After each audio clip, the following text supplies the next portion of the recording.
લખતર તાલુકામાં આરોગ્ય વિભાગ દ્વારા પ્લસ પોલિયો રસી આપવાના અભિયાનનો પ્રારંભ. વર્લ્ડ હેલ્થ ઓર્ગેનાઇઝેશન વૈશ્વિક પોલિયો નાબૂદીના પ્રયાસના પરિણામે ભારતે 1995માં પ્લસ પોલિયો રસીકરણ કાર્યક્રમ શરૂ કર્યો. ત્યારે 8મી ડિસેમ્બરના રોજ આરોગ્ય અને પરિવાર કલ્યાણ વિભાગ દ્વારા સમગ્ર રાજ્યમાં પોલિયો રવિવાર અંતર્ગત રસીકરણની કામગીરીનો આરંભ કર્યો છે.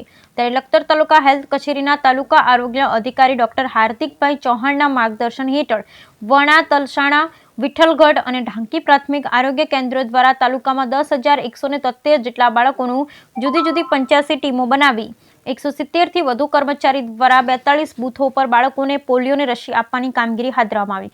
જેમાં લખતર શહેરના સામૂહિક આરોગ્ય કેન્દ્ર, આંગણવાડી, post office, railway station, bus stand, પ્રાથમિક આરોગ્ય કેન્દ્ર સહિત ગ્રામ્ય વિસ્તારના વિવિધ બૂથ ઉપર 0 થી 5 વર્ષના બાળકોને પોલિયોના ટીપા પીવડાવવા માટે જે તે વિસ્તારના બાળકોના જાગૃત માતા પિતા પોલિયોના ટીપા પીવડાવતા નજરે પડ્યા.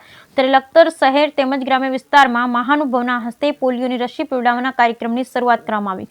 જેમાં પ્રથમ દિવસે લખતર તાલુકામાં આરોગ્ય વિભાગ દ્વારા 10,173 જેટલા બાળકો લક્ષ્યાંક સામે 9,020 જેટલા બાળકોને પોલિયો રસી પીવડાવી રક્ષિત કરવામાં આવેલ. જ્યારે બાકી રહેલ બાળકોને આવતીકાલે ડોર ટુ ડોર જઈ અને પોલિયો રસી પીવડાવી અને રક્ષિત કરવામાં આવશે. જેમાં આરોગ્ય વિભાગના medical officer, supervisor, female health worker, multipurpose health worker, ASHA worker સહિત આરોગ્ય વિભાગના કર્મચારીઓ રસીકરણના ઘનિષ્ઠ અભિયાનમાં જોડાયા. Bureau report Jayendrasinh Zala, Lakhtar.